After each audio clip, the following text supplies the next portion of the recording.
Hello, welcome to episode 8 of the Bottums Up podcast. If you've been listening to every episode thus far, I'm super grateful because I did not think that I would make it this far, but here we are.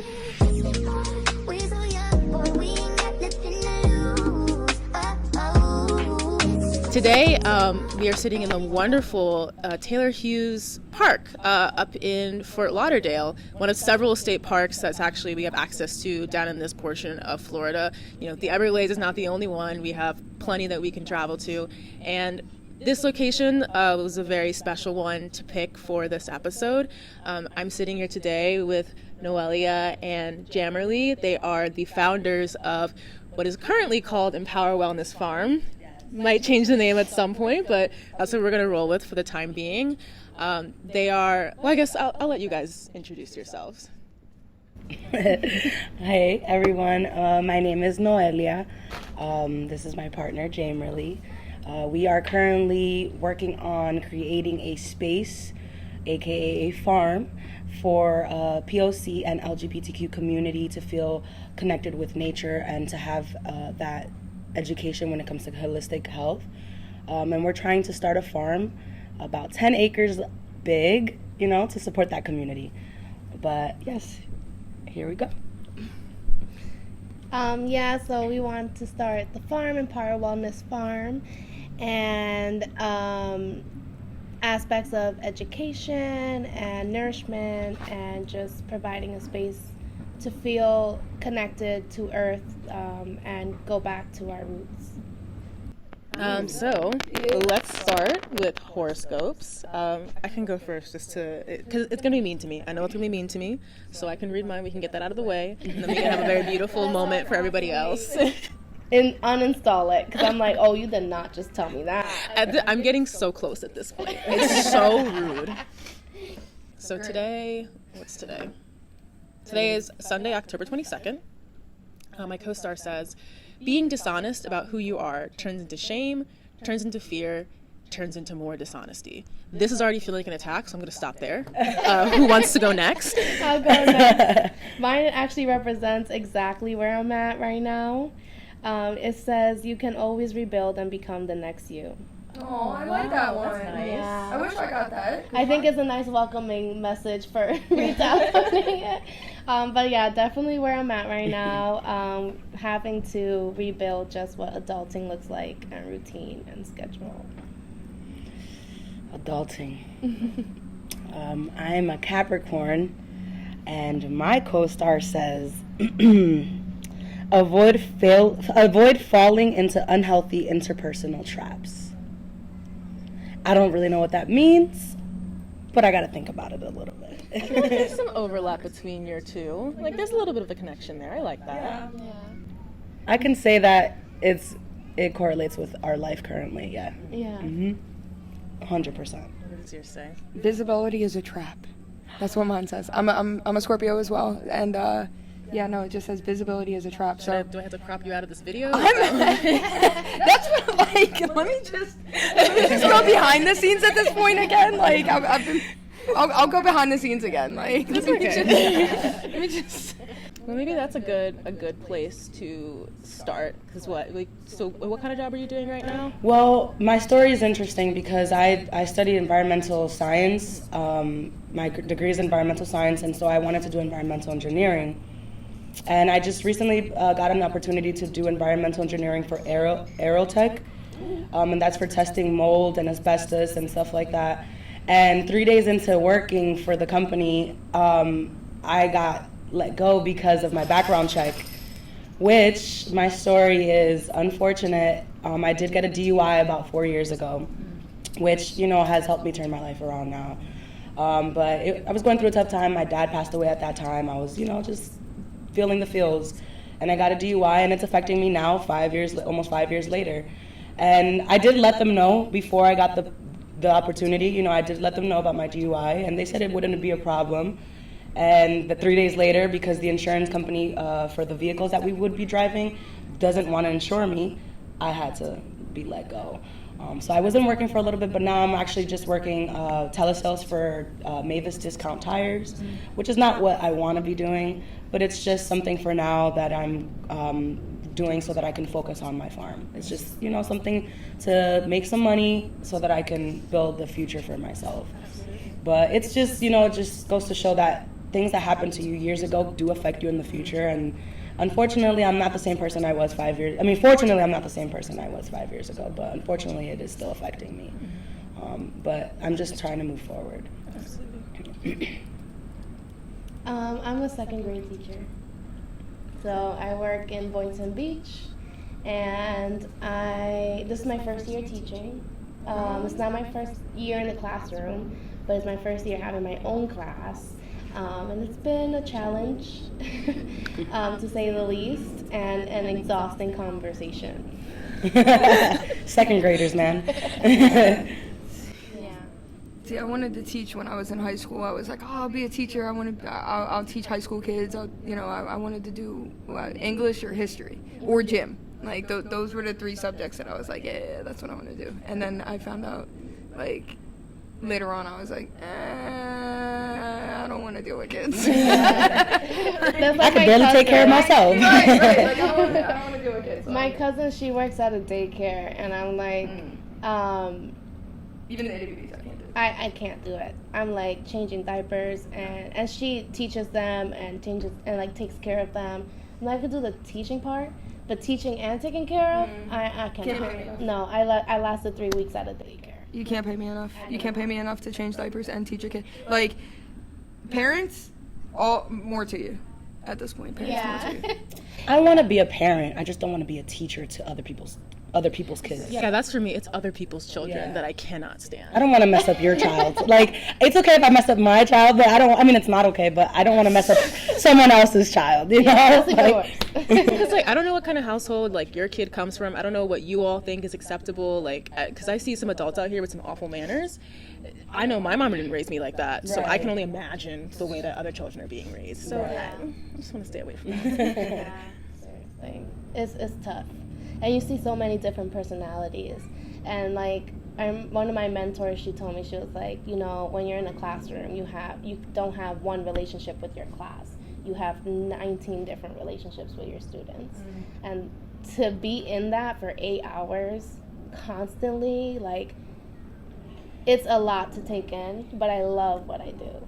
I love teaching students, and I love, that's what I want to do on the farm as well. I want to create the wellness aspect of it, and I don't agree with the way education's being run now, or ever. But I think it is important and of value. I just wish that students had more of a freedom to decide what they wanted to learn, and that's something that I want to incorporate in the farm.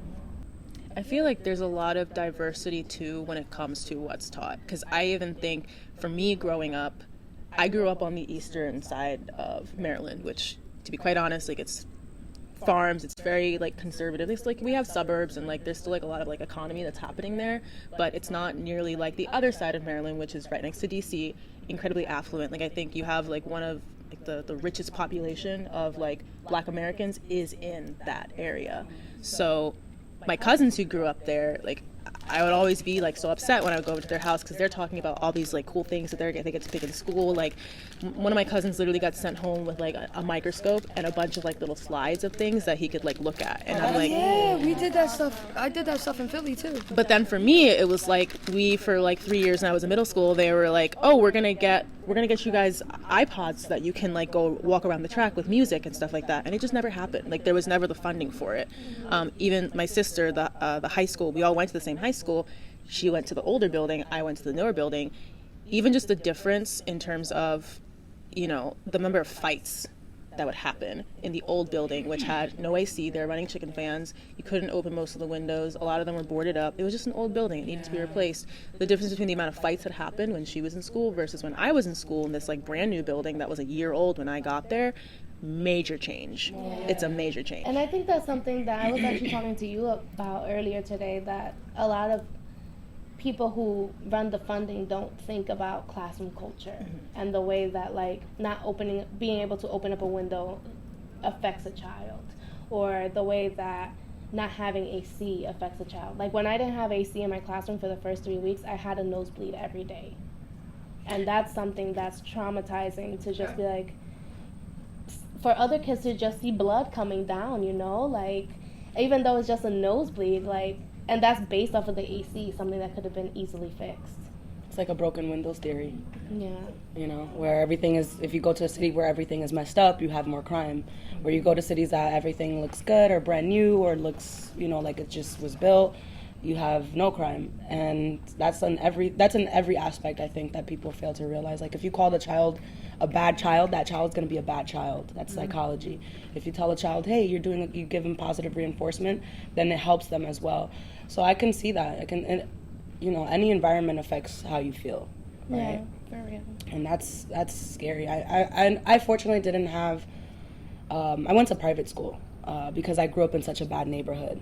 My mom sent me to Catholic school just because she did not want me in the public school system in Patterson, New Jersey. Mm-hmm. I'm talking Fetty Wap. You're right across the bridge from me. Mm-hmm. I grew up in Philly. Yeah, Philly's right there. I used to go to Philly all the time, South Side. You know, I actually got my nipples pierced out there. TMI. My mom didn't want me to go to any of the schools in my neighborhood because she knew that I would turn out to be either a gang member or a mom at maybe 15. Fortunately for me, I'm gay, so I never had to deal with that. And she sent me to an all-girl Catholic high school, which I loved. Yes. I loved it too. I mean, I hated the nuns, but I loved being in an all-girl school. I still had to apply for financial aid and all that stuff and do work study, even at 14 years old. So I've always had to work for my education, and I'm very grateful for that, you know, lesson. And, you know, I learned a lot about myself in that school, and one thing for certain is I'm not that religious. But when it comes to my education, I can say that I did learn the college prep courses and I had a good education, and I didn't have to fight, and I didn't have to, you know, get in trouble in the streets and stuff like that. I did still go home to a hood household, but I didn't get that education because my mom was like, we're not having that. But it's, you know, to hear what kind of stories people have when it comes to education, like you telling me that you had a bloody nose every day at school is kind of messed up, and I see why you want to start your own homeschool. I see why you want to, you know, do that on our farm, and I welcome that. Food they give the students these days is like so processed, and everything we eat is horrible for us. Yeah, and it affects students in the classroom. Like if you didn't eat dinner and you're coming to class, you're going to be grumpy, you're going to be cranky, you're going to, like, not want to do anything. If you didn't, like, if you're at lunch and you're, like, sitting there and everything's processed, like, that's going to affect how you digest it later on. And, like, I don't know, I just want to provide nutrition for students and, like, teach them how to cook and start getting them into the kitchen, because for me, that's something that's really hard for me. I never grew up having to cook. I didn't grow up having to make my own meals. Like, my grandma was devoted to that. That's her. I think she's very religious. And I think that's her way of sharing her, like, connection to God and herself with the world. Is just by feeding people. Like, people come over to my house just to eat. And I just want to carry that. And I want to cook exactly how she cooked. I know that's not realistic, but it's a goal of mine. She wants to be that abuela? Yes. Yeah. I've been trying with the little cafecitos. You come to my house and the first thing she does is put some coffee on the stove. She's like, you want coffee? Love it. Not all. I'll be over this weekend. If we You're have welcome, it, I give. But, you know, we're in a recession right now, too. So it's hard sometimes. Like the food aspect, like that was actually a huge part of my thesis, because I even noticed when I was in school and when I was, you know, going out, becoming more independent, I'm having to buy my own groceries, I'm having to cook for myself.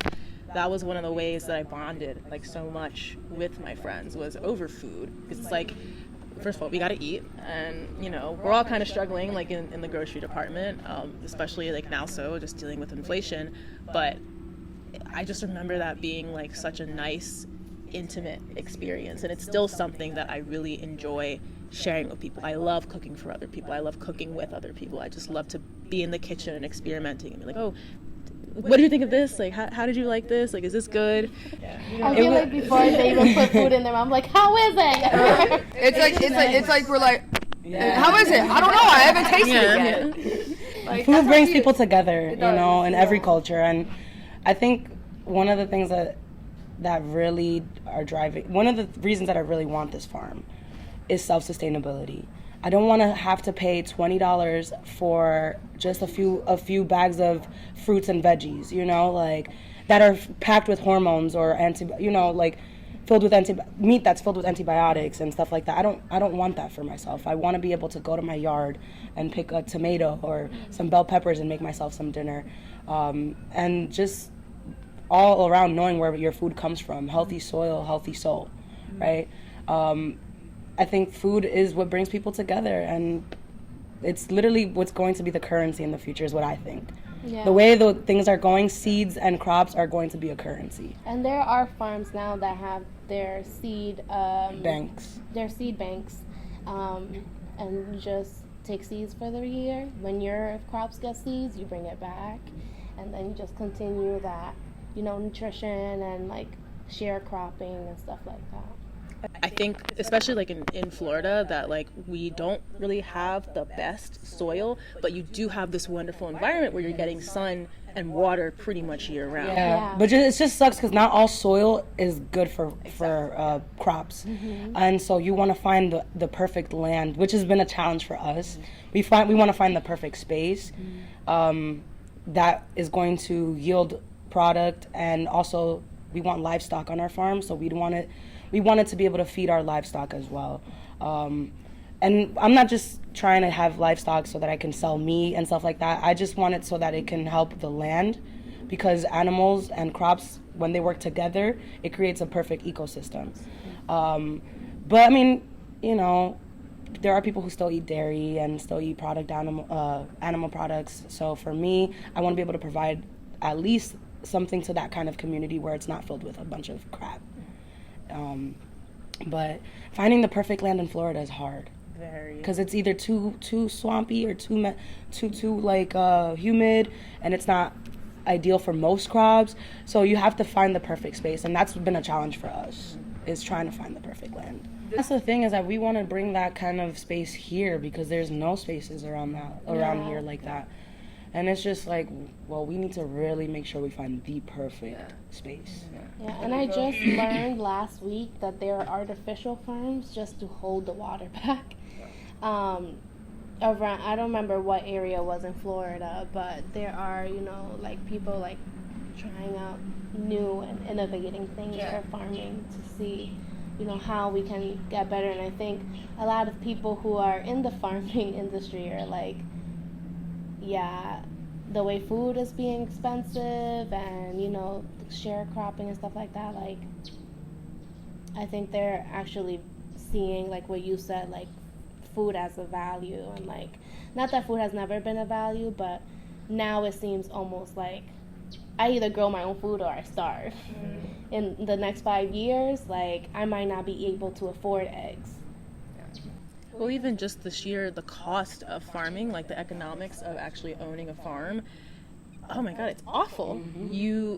I think like part of what factors into the environmental issues that we run into with farming, especially cattle farming, is just the sheer scale. That like when you get to a point where, in order for it to be profitable, in order for you to be able to cover your bills, you just have to have such a massive yield in any given year. A lot of farmers are usually starting their year with loans with an estimate of how much it's going to cost, and then you have to make sure that you cover that and you pay it back, and also that you can afford your living expenses like on top of that. So I don't know, it makes me feel even more passionate about the smaller local farming, to be able to say like, look, there's no reason for you to feel like you need to have this massive operation where you are selling to the entire country or where you're selling globally. Right. Like your people are right there. Mass production is what's ruining it. Exactly. Gotta look, and then the fruits, like, oh my God, we had kiwi this morning. It was so sour. It just wasn't ready. You could tell that they just picked it, and then there's no intention. And I think for our farm, what we want is to provide a space where people could come and know they have fresh, good food and like affordable, or like, you know, like an exchange and trade in some way, you know. Yeah, because or it doesn't have to just be visiting, currency. right? Or just visiting and having a safe space to just come. Like, I envisioned the farm to have like little cabins that people could stay at, and like little nook areas that are like for reading or just gazing out or writing, and then we also want to include the creative space into our farm to have like creative events where people can come and like, you know, share their talents in whatever way that looks like. I think my long-term goal is to have a compound where people could, if you want to come live on the farm, you can. You know, we can do like tiny homes or like even mobile homes, or like if you want to help out on the farm and live on the farm for free with purchasing your own mobile home. Like, I want to create that community because at the end of the day, we can't do it all by ourselves. Yeah. We can't do it all on our own. And the point is to bring that sense of community. Safe space.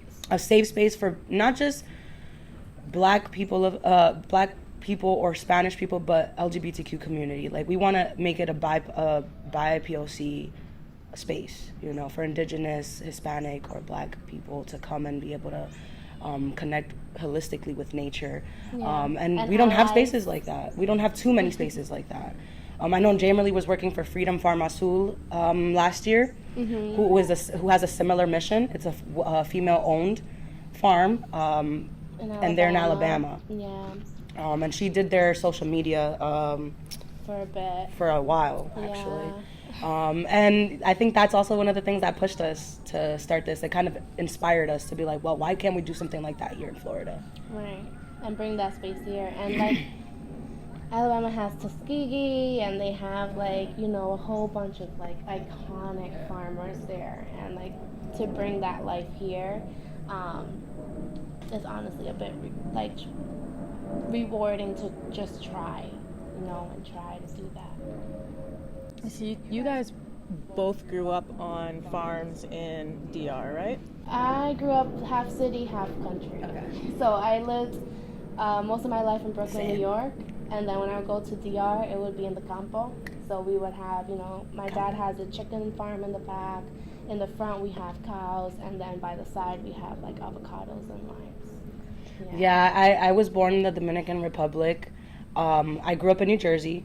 But every summer, I spent in the Dominican Republic with my grandmother on my grandfather's farm, where we have pigs, we have bulls, we have cows, we have plantain trees, we have goats, sheep, literally everything, anything you can think of. I think they call them here, they call them canepas here, the fruit, it's like a green fruit where you crack open. It's kind of like a lychee, but it's not. Canepa, I think that's what they call it in the United States. You know, every country calls it something. We call it different. limoncillos, but it's a bunch of limes, lemons, different fruits, and he just has so much. And actually, one of my traumas is falling in pig crap as a kid. And you know, to this day, I can say, yeah, I fell in pig crap. It's okay. I can do anything. You know, so I always grew up on farmland in the summer, and it's something that I bring with me, something that I cherish and bring with me since I was a little girl. And you know, we lost sight of what our ancestors were doing when we moved here. My family did, at least. Yeah. And I want to bring that back. I remember milking my first cow. I remember planting rice in Bali. Oh yeah, you did go to Bali. Yeah, they have a lot of rice fields, and like, just like, you know, different things like going back to the chicken coop. And I personally do not agree with my family's way of farming. But, you know, they have their different methods, and I've learned from them, and like... You mean like killing a chicken? No, like the way they're bred, or what is it called? It is bred. No, the way they're like contained. Yeah. Contained. There's just too many of them, and not enough like space for them. Yeah. So you would like a cage-free, yeah. Yeah, cage-free for sure. Yeah. Yeah, because chickens protect your crops too from bugs that are invasive. And they're very like sensitive animals. They're actually very cuddly and very like, some people have them as pets, you know, like they like to cuddle. They are very Smart. highly intuitive animals. Like, they deserve to explore their minds and, you know, just Live freely. live freely. So, like, one of my traumas is being attacked by a rooster. My my friend growing up had chickens. She had this one rooster named Fluffy, who just didn't like people and was a little bit aggressive. And I thought that we were cool. I thought that we were on good terms. And then he went after me. And he ended up being Thanksgiving dinner that year for that. Yeah. So I was avenged. It's okay, but yeah. That's messed up, man. Actually, I think her name is Veldea. But she's like a holistic herbalist. She has her farm. Someone I'm also really inspired by is Kellis, and her farm and the things that she does on her farm. But I saw a video on YouTube of someone honoring the death of their chicken, and that process of, like, you know, taking a life away and providing food for family. You have to be very thankful. You're very thankful. It was very thoughtful. It was, you know, she did her prayers. She did everything, you know, and that's the type of way that if we ever get to that point where I don't think I want to, I don't know if I want to. I'd rather just Let me deal with it? You rather let me deal with it? No, I'd rather just use what they produce and not have to, like, kill them for, like, their meat and stuff. But if I ever had to get to that point, you know, it's in the process of honoring that soul that lived in that vessel. That was actually one of my big motivations. I'm currently a vegetarian. I don't know if I'm going to continue that moving forward just because of, like, health reasons, but I've never liked the way that the farming industry operates in the U.S. Honestly, not just with animal farming, but even with plant farming, and not honoring the land that you're on. But, you know, with animals specifically, I'm like, I don't like how the volume and scale at which cows are being slaughtered. Yeah. I don't want to eat anything that isn't grass fed. I don't like, if it's corn fed, it's full of fat. Well, we're not meant to eat meat every day. And that's the problem. Yeah. That's literally the problem, is that everybody's like, oh, you got big bodybuilders who eat chicken 5 times a day, and you're like, you don't need to eat chicken that many times a day. You don't need to eat beef. Yeah, you can get your protein elsewhere. And so that mass production is what's ruining it. Yeah. It's you don't need to eat meat that many times a week. And you said that you're not sure if you want to continue being vegetarian because of health reasons. Yes, I feel like, you know, you should still incorporate meat every now and then because of health reasons. Our body, you know, over time we have evolved to become meat eaters, and unfortunately it's like a love-hate relationship with meat for me. I also was vegan for a while, and now I'm eating meat again, but I always feel horrible. I feel so guilty every time I do it. And not because of how it makes me feel physically, but because of, like, where it comes from. And I don't like that. I would like for our community to have more of an education and more of a routine when it comes to eating and eliminating our carbon footprint, because what we eat and the resources that we use. I did actually my carbon footprint calculation yesterday, and it says that if everyone lived like me, we would need 8.8 Earths, which is something that is insane to me. Yeah. Because there are many people that live like me, and people who live worse, who are wasting way more. So it just goes to show that we're drying our Earth. We're drying it to its last resource. And actually, you should do that calculation just to see what. I think because we're in the age of technology. Man. So we're focusing on the digital convenience. Yeah. No one works for their food anymore. No one. I mean, Well, I can't say no one, but many people. Granted, I have a Right. Like, chopped up fruit here. well, bought it at Publix. But you can't, it's like, who has even the time? Like, I actually, my last job, my boss, he was a vegan, and he was all about the environment, and he really wanted to build out, I think he's still working on it. He has not a compound, that's not the right word, because it's just him living there, but he has his own, like, small farm on, like, I think he has, like, about an acre of land in a suburban neighborhood. It's still very young, so he hasn't gotten to the point where he can, you know, completely like live off of it. But even he was saying like working a full-time job, you know, as a CEO of your own company, and then having to go home and take care of the farm is hard.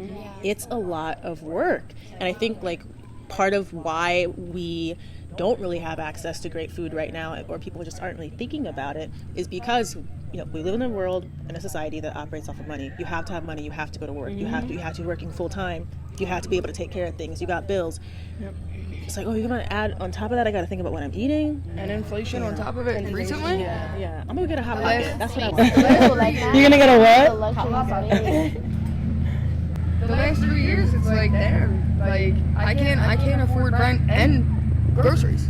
Like, what is going on here? And you have a pet, which is also an expense, because they're like a child. We have 2 dogs and 4 cats, and there's 2 of us, and we're still struggling, and we're like, you know, I don't want to work for the rest of my life for someone else. I want to work for myself. And if that means I got to quit my job and work full-time on a farm, I'm going to do that because it's something that I enjoy and love, and it's something that's going to help me in the long run. But not everybody is able to do that. Not everybody has those resources, like you mentioned, and it just sucks because we do live in a world where we have to we work to live. Yeah.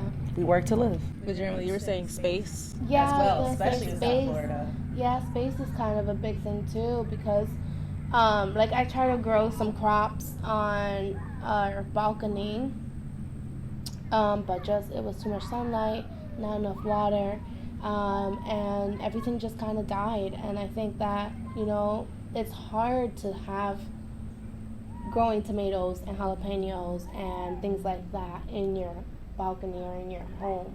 You know, like unless you have a backyard or a front yard, like I think that would be like ideal, but not everyone has that. There's so many people on earth that we don't even have the luxury to have that space for everyone.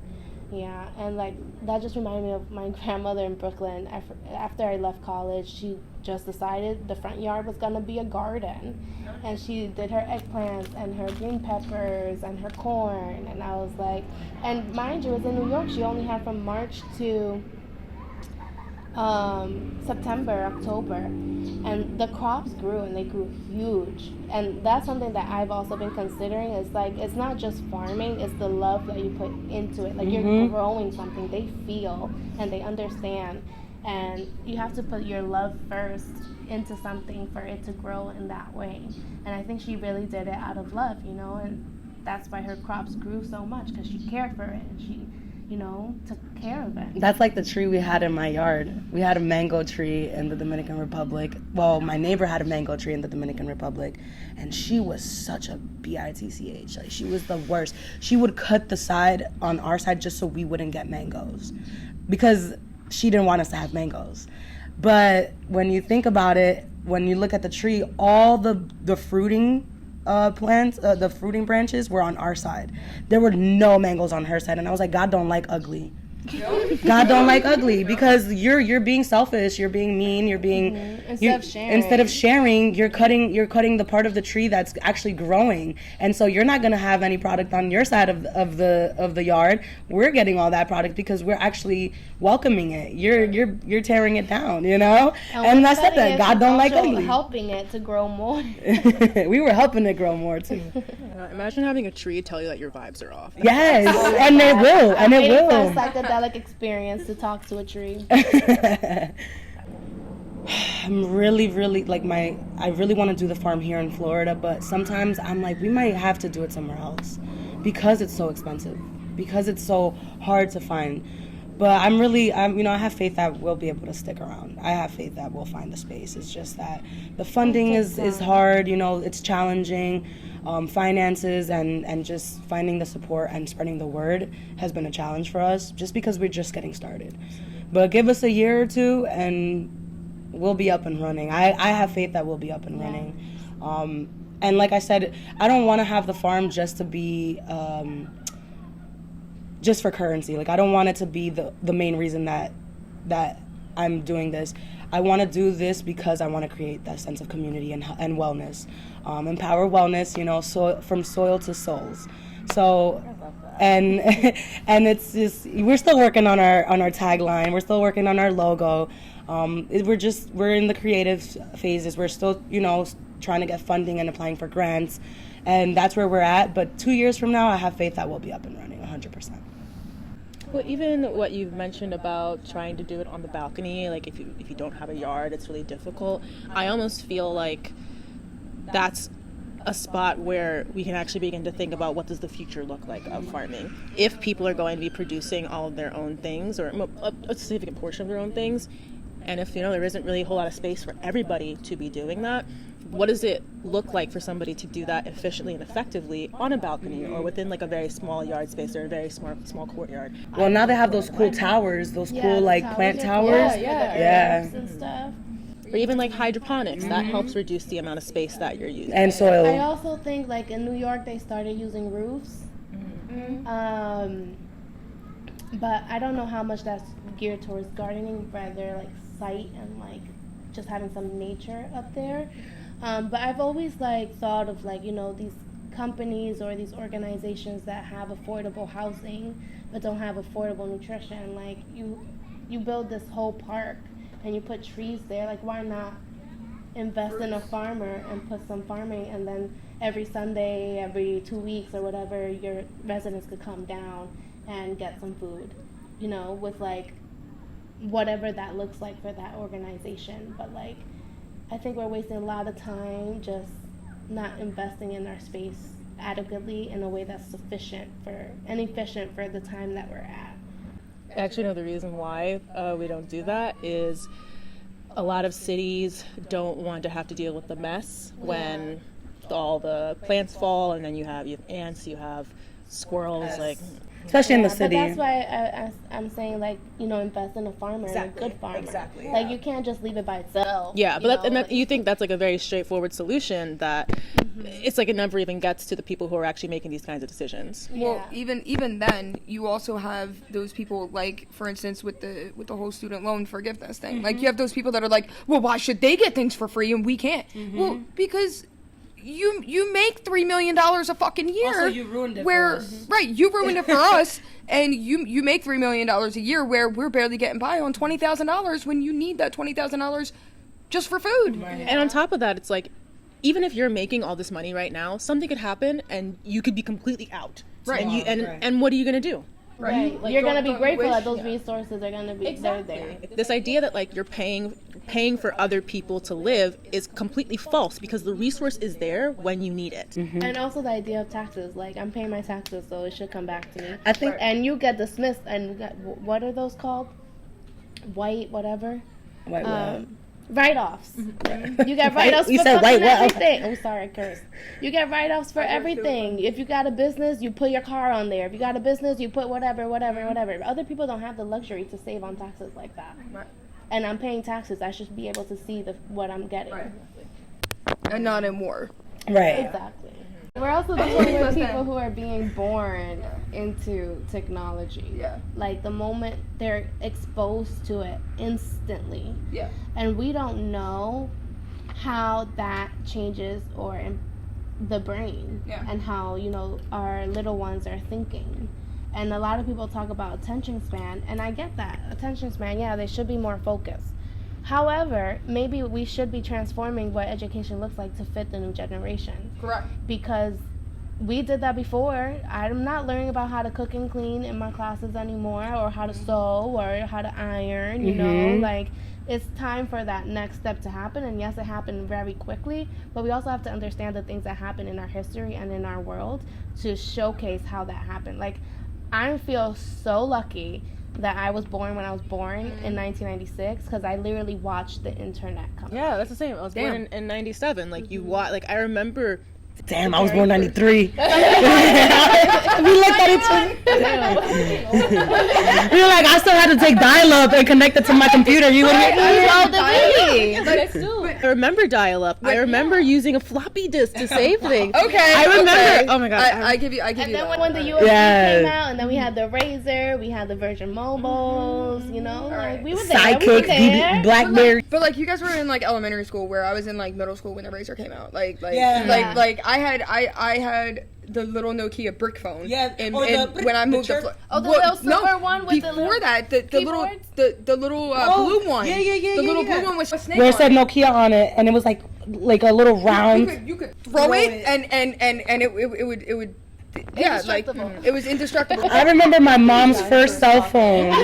My mom's first cell phone was one of the ones that you like took the antenna out. Yeah, the big brick. Yes. Yeah. My dad had one, and then the little beepers. Yes. Yep. I had a beeper. You had a beeper?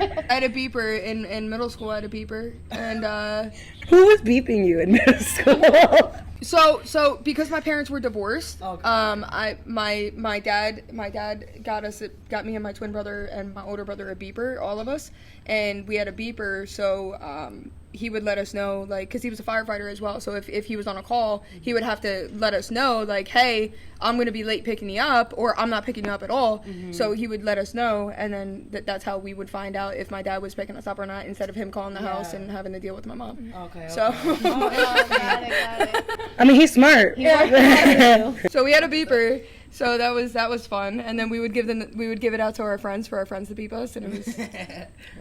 I had a beeper, but it was my brother's beeper, and it was a hand-me-down. Yeah. So I never, and it wasn't like at that point, like I wasn't giving my beeper out. It was just cool to have. Yeah. It was I have one, but I'm not giving it to you. You know. You were born in '91, right? Yeah. Okay. So you got 2 years on me. I got 2 years. Yeah. And we got to really witness 9/11. Oh my God, I was in 4th grade for that. The 90s. I want to go to a 90s party. Let's do it. What? Ooh. You're having a party. Well, a pool party. Pool party. But how do you do a 90s themed pool party? You could put 90s 2000 music. Everyone 90s, comes dressed 2000? up with their denim bathing suit. Denim bathing suit. Well, wait. That we gonna see a couple booty cheeks. We're gonna see a couple booty cheeks out there. More than a couple. More This than a group, couple. more than a couple. I'm for it. I can look. I just can't touch, right, babe? I mean, what? Huh? Just kidding. You can look. You just can't touch. All right, then I'll be looking too. All right, bet. We looking together. No, we're not looking together. Say less. Say less.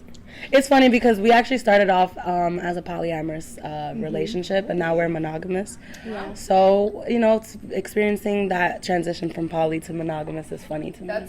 It's cool to see how Well, we started reserved. monogamous, then we went poly, then we went monogamous. Yes. Okay, so you were monogamous first, and then poly. Well, I was poly before I met her. I was in a poly relationship before I met her.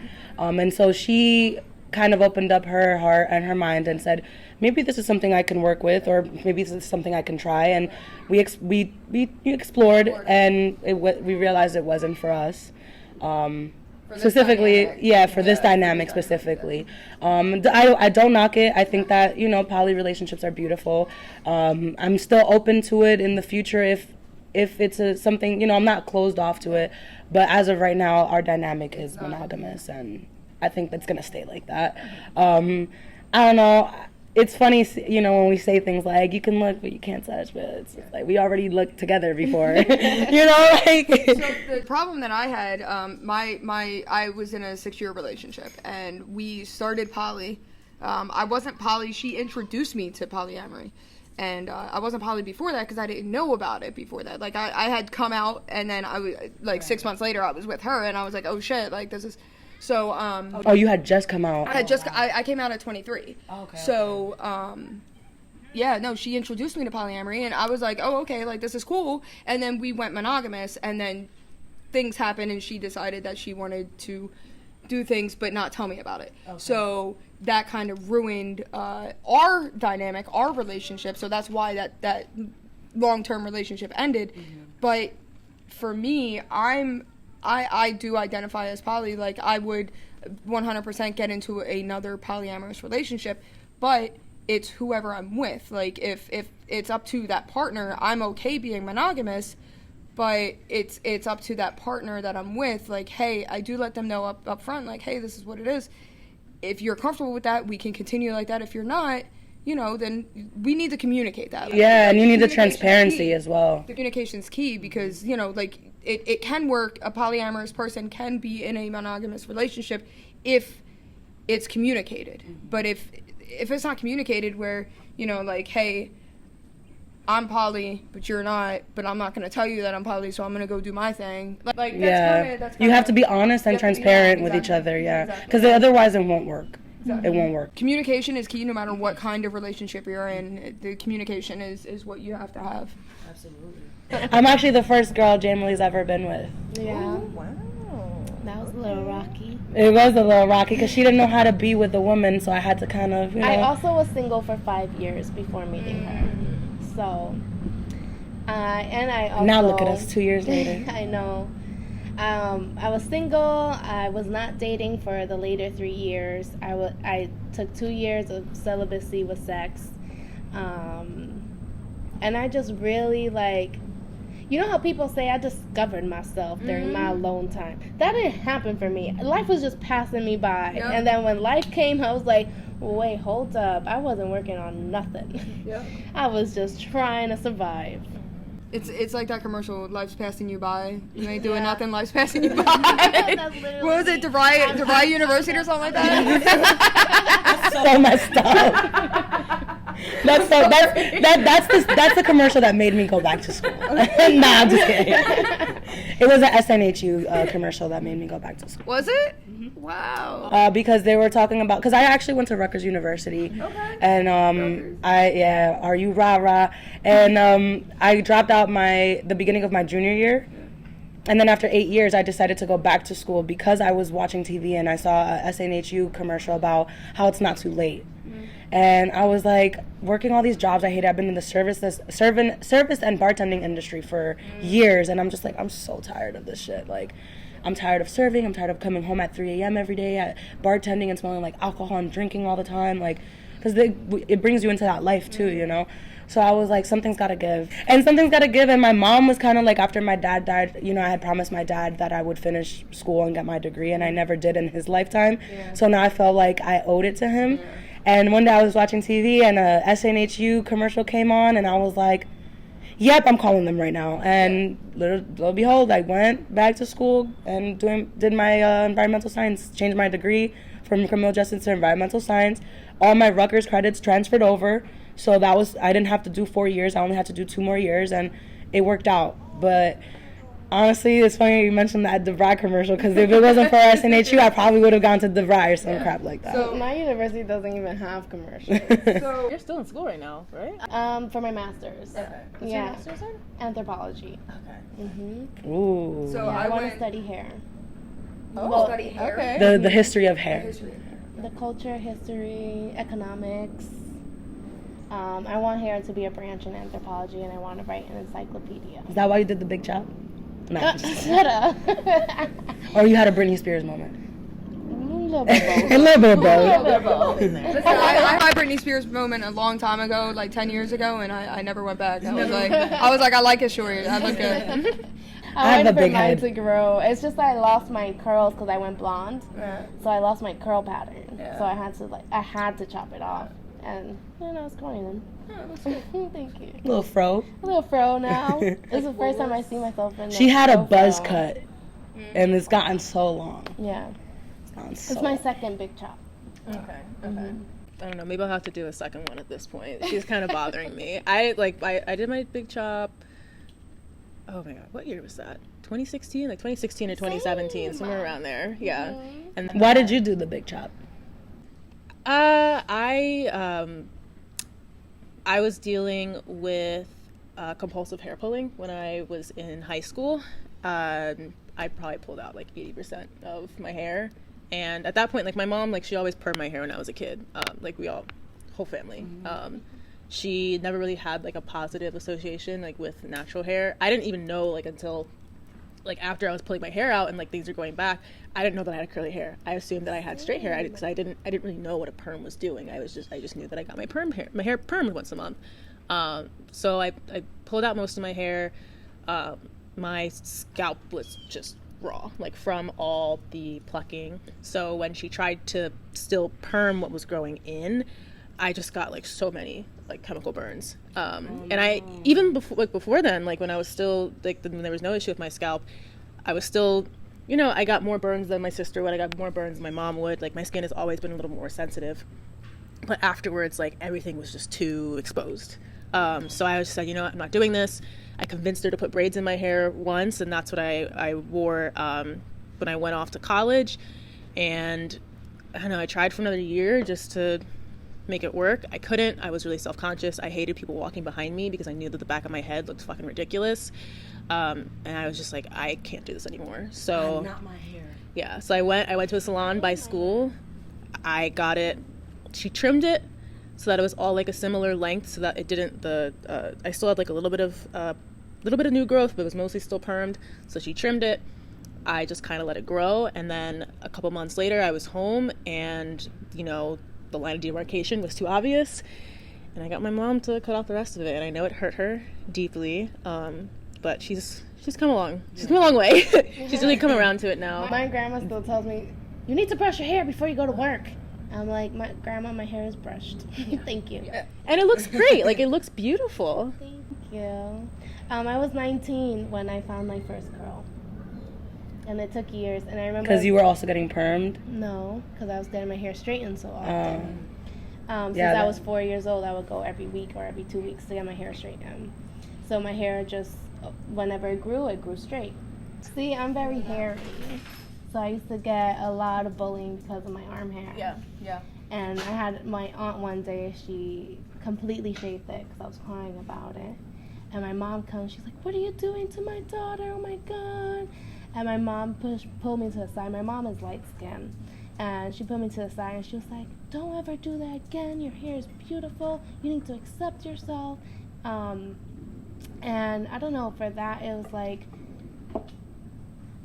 even I remember a specific time in the hallway when there was a group of 5 people, girls and boys. They were like, why are your arms so hairy? Like, are you a man? And I'm like crying. And I remember Mr. Ramirez was there and he was like, don't you listen to that. And that was something that like really affected me as a child. She getting teary? Growing up as a black woman, the whole world tells you over and over and over again that you're not enough. And it's really hard to kind of unpack that as an adult. And like, I don't know for you, but for me, the hair was like a big portion of that. And like, it was almost like until I was 17, I didn't really identify with blackness, and like I didn't really see myself as being black. It's like I knew, but it's almost like there was so much shame around it that I was like, okay, I'm not even gonna bother like really digging into this. Yeah. And then when you dig into it, it's like, wait, hold up. You found out who you are. You're like, whoa. Yeah, it's like being Afro-Latina.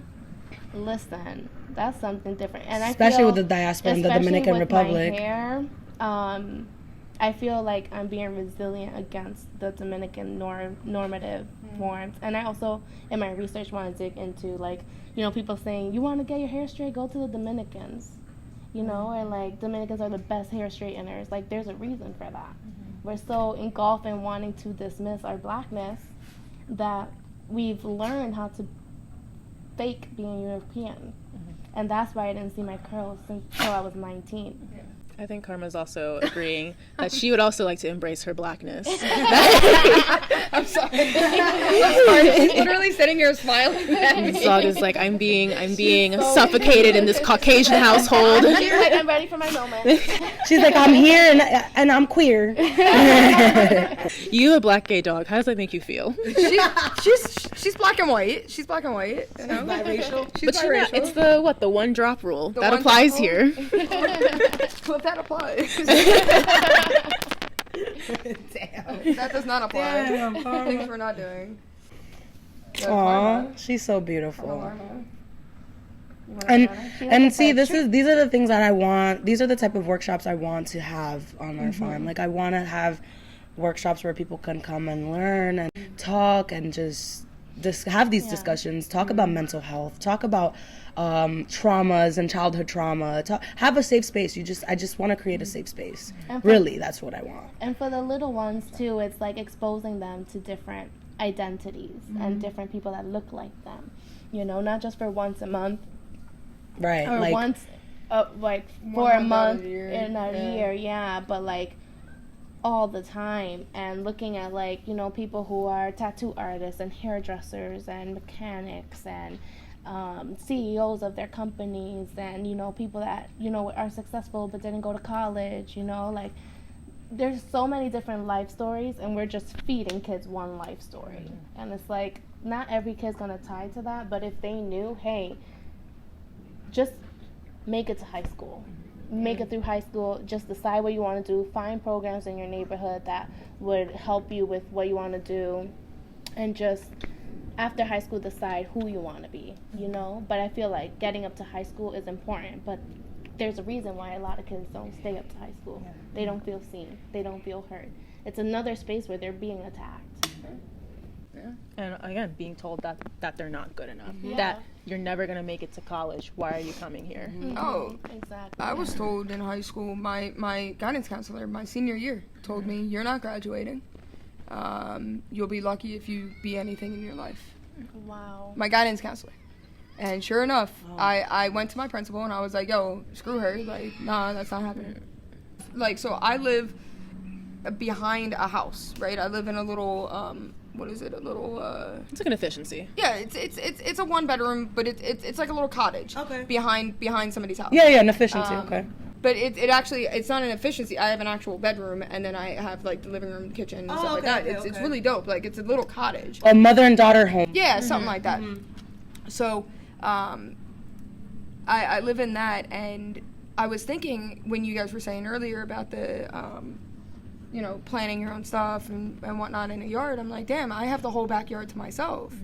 Like, because they get the front yard, I get the backyard.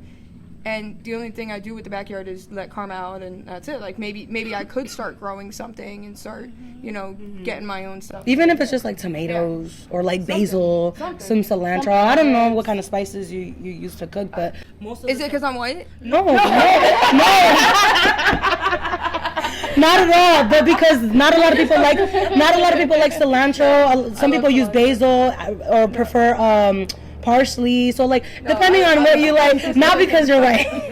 White people pillaged all of these different countries for spices, and they don't use spices. Well, you said you were Jewish, and Jewish people can cook. Yeah, we can cook. Yeah, I live Bread? with. Oh my god, I'm obsessed. Jewish apple cake? Oh, I'll make Jewish apple cake.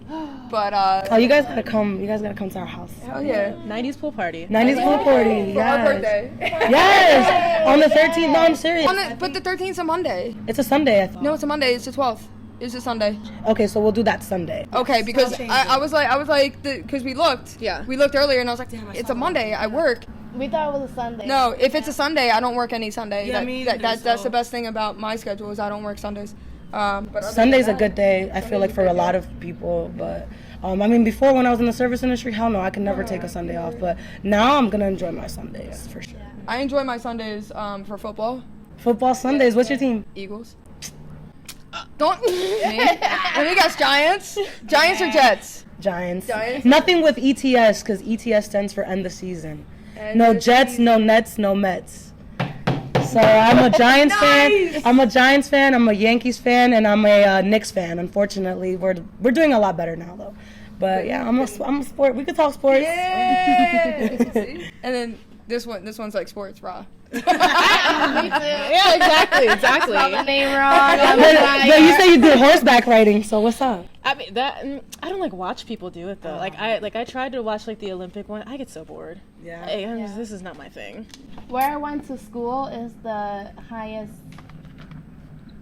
area for horse racing.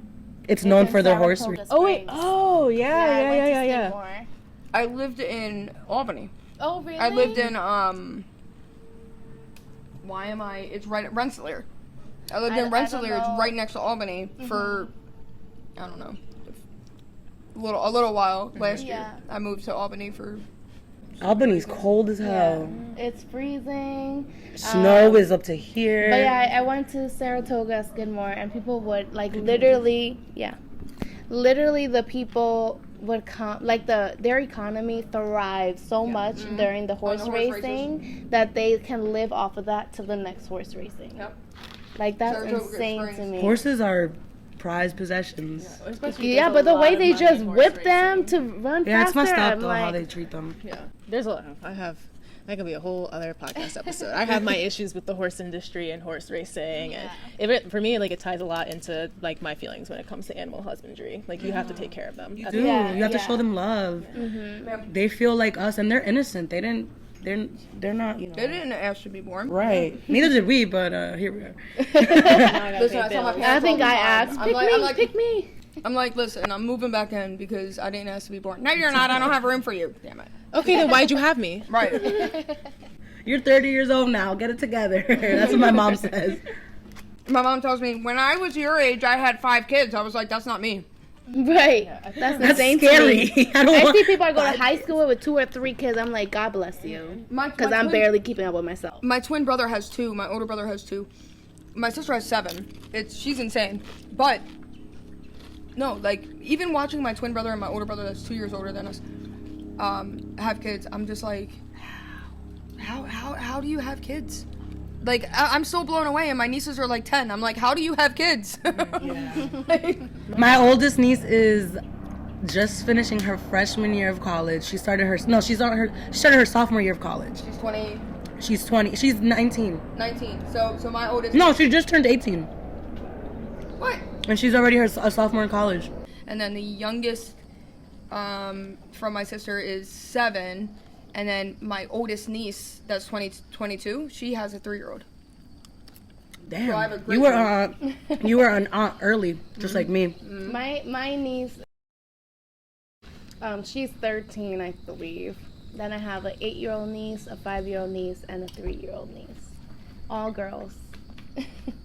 I have nieces and nephews. I have 16 nieces and nephews. Wow. I have 9. Family. You have 9? None. Not even. None. My siblings don't even have pets. That's like we're like a plant family. Like my sister, I gave my sister a tomato tree, and she killed it. So like that was my niece. Are you the oldest? Oh no, I'm the youngest. You're the youngest. Yeah. I said to my mom, don't expect any kids from me, and now I'm like, I want 2, I want 3. No, she's like, I want 5. I actually do want 5. Yeah. My mom tries to get me all the time. She's like, when are you having kids? When are you having kids? When are you having? I'm like, I have karma, bro. Like, that is your grandchild. Yeah. I don't care. That is your grandchild. She is 7 now. Celebrate her birthday. Celebrate her birthday, and maybe I'll give her some treats, a doggy bed, and a bone. Celebrate her birthday. She's a Capricorn like me. Yeah, she likes those bones. She likes her bones and her beds. I gotta get you a plant. Since you said you're a plant family. Yeah, I have a lot of plants. A nursery in West Palm Beach. It's like a lady in her house. She does in her backyard. It's so cute. We're gonna have to get you to West Palm Beach one day so we can go. Oh, I'm coming again. 90s pool party. I love those 3 words right next to each other. I'm gonna be playing all the jams. I'll get you caught up on the 90s music. Don't worry. Thank you, old 90s. Lady. No. The other day we were out, and I'm like, "Do you know this song?" And I'm vibing, and she's like, "No," and I was like, "Never mind." Damn, what song was it? Please tell me. Do you remember? No. Oh, yes. It was Eazy-E. Riding in the hood in my 6'4". Okay. Yeah. She didn't know that song. What? I am the youngest person at this table. I need some respect. Right. Taylor, we gotta get you up. We gotta get you up today on that. Listen, we grew up in the Nelly era. Nelly Furtado or Nelly? Both. Oh, okay. And Mary J. Blige. Mariah Carey. She had her moment. Her little overlap with Eminem. Ludacris. What? That was insane. I love Missy Elliott. Missy Elliott. I wanted to dress up like her for Halloween this year, but the way my funds is looking is. You know what? Maybe I could dress up as like Run DMC or something, because I do have an all Adidas outfit. Yeah. There you go. Maybe I could do Run DMC. Little lesbian Run DMC. Little lesbian Run DMC. I just gotta find an Adidas bucket hat. Run DML. What are you gonna be for Halloween? I've had a couple of outfits. I was a Playboy at the last Playboy show. Okay. And then I did this past weekend. I was just like a demon. Okay. I haven't gone to a Playboy show, but I want to. You have to. Oh my God, they're so exciting. I've only been to I've been to a couple of chic events. I've been to a couple of Marley events. I went to the pool party. I go to the Link Up. I think that's where we met, at the Link Up, right? And I still haven't gone to the basement party or the Playboy one. I haven't been to the basement either. Yeah. But but again, it gets expensive. Yeah, it gets expensive. Go to the basement. I mean, I even had to rethink kind of like my relationship with alcohol, especially, and just like other kind of like recreational drugs. Because I started on Zoloft, I think 7 weeks ago. It was when we had our first phone call. That was that was day one for me. I remember you told us. Yeah. Yeah. I took the first pill that night, and oh my god, what an experience. But I decided to just be sober at least for the first 6 weeks, because I knew that was going to be the, I guess, like introductory period or whatever that everybody says, like 6 to 8 weeks is like when you start to feel effects. And I've noticed with alcohol especially that it just, once I start like coming down from being drunk, I'm great when I'm drunk, I'm happy drunk, but once I'm starting to wear off, I really don't feel great about myself. Yeah. Like the Uber ride home after partying was always the absolute worst. And I think like now it will probably be a little bit different because, I have an SSRI in my system, but at the same time, it's just, do I really need that? Like when I go out and when I party with people. Yeah. It's like I should be able to have fun without having to be drunk. Yeah. And I also noticed that when I go out and I don't have a drink, I have less fun than when I am drunk. Mm-hmm. And that's, I suffer from bipolar disorder type 2 and type 1. And that alcohol affects us, man. And I noticed that it does really affect me 100%. Yeah, especially tequila. Especially tequila. She said, yeah, especially tequila, and they gave us that look. God damn. No, tequila. I call it tequila because it really. That's why she calls it. That's my go-to. Like tequila and rum. If I do drink, that's my go-to. But that's why a lot of it. I've never been a big drinker. I've never been a big. I've never done drugs heavily. Stuff like that. I mean, I smoked pot when I was younger. All the time. But that's normal. when you're younger. Yeah. But. Well, I guess maybe not normal, but normal for me, normal for our communities, right. But I because of the bipolar disorder, like I try to stay sober. Like I try not to drink and stuff like that because I do know it affects me, and I do know I'm one of those people that if I do drink, I'm going balls to the wall. Yeah, same. Like, it's hard for me to stop once I start. Right. I'm like 2 drinks and taking a sip. I'm like, ooh, my stomach is kind of like, ooh. Yeah. No, I can have like, one and I'll be fine. But if I have more than one, I'm having 10. Yeah. Mm-hmm. So that's kind of where my, I'll have one drink and I'm done for the night. I'm a vodka Jameson girl. I'm a Tito's Jameson girl. Okay. But if you give me tequila, it could be a good day and it could be the worst night of your life, depending on. But it will always be a bad day after. But it'll always be a bad day after because I don't know what it does, but my serotonin levels are just completely gone to the ground, and I just don't want to talk to anyone. I don't want to do anything. I don't even want to get out of bed. And I don't eat. The next day, if I'm drinking tequila, is for me, I have to be off. I can't go to work. It's hard. So I noticed that, alcohol does affect me, but it's hard it is something that is addicting, especially when all your friends do it. Yeah. And everyone's out drinking and inviting you to drink. Like, that seems to be the norm. Yeah. But why can't you invite me to go fishing? I just picked up fishing as a hobby, and I treat fish with respect, and if they're too small, obviously I throw them back in. If I took one fish home with me, and to this day I feel so horrible because I wasted it. Yeah. But then one time I took a fish home and I ate it, so it depends, But you have to be respectful. But I picked up fishing as a hobby because I wanted to pick something that's going to make me feel relaxed that didn't involve alcohol. And we also met a group of people who loved fishing. Well, 2 people who loved fishing. And so that also ties in. It's like also who's in your environment. Yeah. They could expose you to different things that you might be into. You never even knew, but you always had an interest in fishing. Yeah, but in New Jersey, I never felt like I could go fishing. Well, Kevin, what do we got? The Delaware River? Jersey Shore, but it was always cold. Besides that, yeah. Besides the Jersey Shore, but I mean on the other side where I grew up, the Delaware River, where you know the Simpsons, where you got the 3 fish or the fish with the 3 eyes. Yeah, like. No, but the Delaware River, I've never gone fishing in the.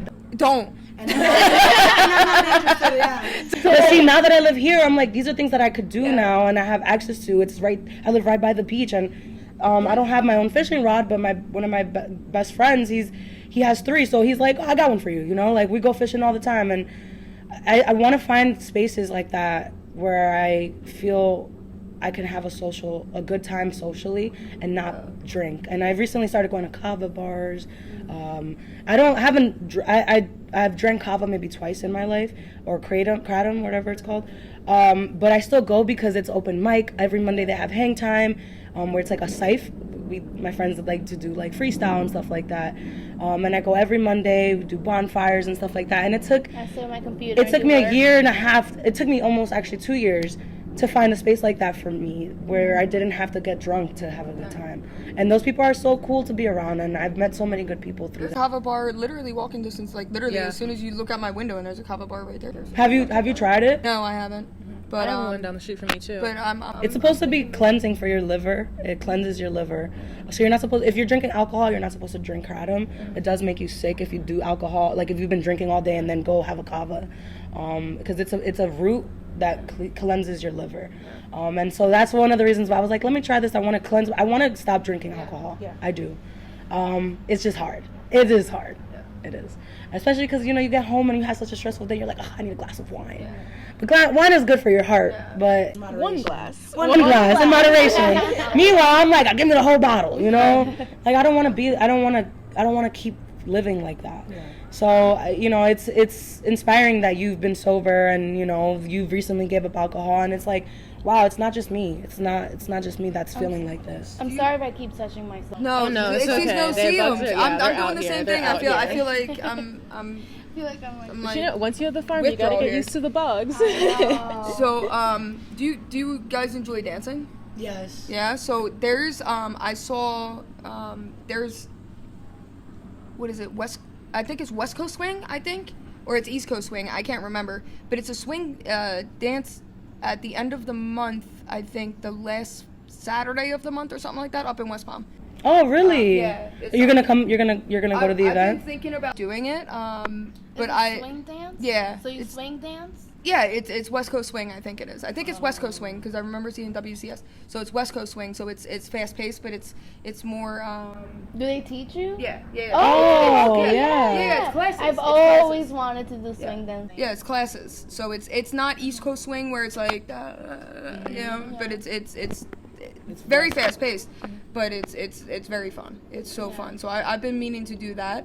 I just got so sidetracked and whatever, and now I'm out of shape. So now I'm like, life happens. Yeah. So I've been meaning to do that, but I don't like doing things alone because I'm a twin. I was born with somebody, so I don't like doing things alone. So I haven't found somebody to go with. So. Oh, well, invite us. We'll go. Like, please. Let's go. Like, we gotta hang out. Oh, you got some friends up the way now. We got us. See, you guys talk about like, oh, it's so hard to meet other gay people. Just start a podcast. Right. You have karma all. We do have to wrap up because I'm pretty sure this park closes at 7 and it's already past 6:30. And the bugs have been going crazy this whole time. But where can everybody follow you guys? I guess just for now. Well, for now, our Instagram page and logo will be up next week. Okay. I don't know what the name of the page will be, if it's still going to be the name of the farm or if it's going to be our tagline. So we're still figuring that out. But my Instagram is Elements of Noelia. Elements of, and then my name is Noelia, Noelia. And right now I'm just rebranding that page because I don't want to tie my business with my personal, so it's like very empty. But please feel free to reach out. My GoFundMe is on there as well. If you would like to donate or even just repost or share, we would really appreciate it. And Jamerly is Instagramless at the moment. Yeah, I deleted my Instagram, but you can find me on LinkedIn at Jamerly Dela Cruz. All right, add them on Instagram, add them on LinkedIn. You can follow me at bottumsup.pod on Instagram. You can shoot us an email if you're interested in coming on as a guest or if you want to send questions or anything like that. thank you again for listening. I really appreciate it. I'm having so much fun doing this, and I'm meeting some wonderful people, and I'm so appreciative of you guys being here. Thank you. Right, and we met Jen today. What's your Instagram, Jen? Oh, well, you don't have to. Hashtag just see Jen. Just Google it. Okay. Just Google it. You'll come across the Facebook and the Instagram. Wait, I thought you were kidding. Are you about serious? that. I swear to God, No, I gotta look. No, it's legitimately hashtag just see Jen. I was not joking about it. Hashtag just see Jen. That's such a good text. Okay. Thank you guys. I'll see you in the next episode.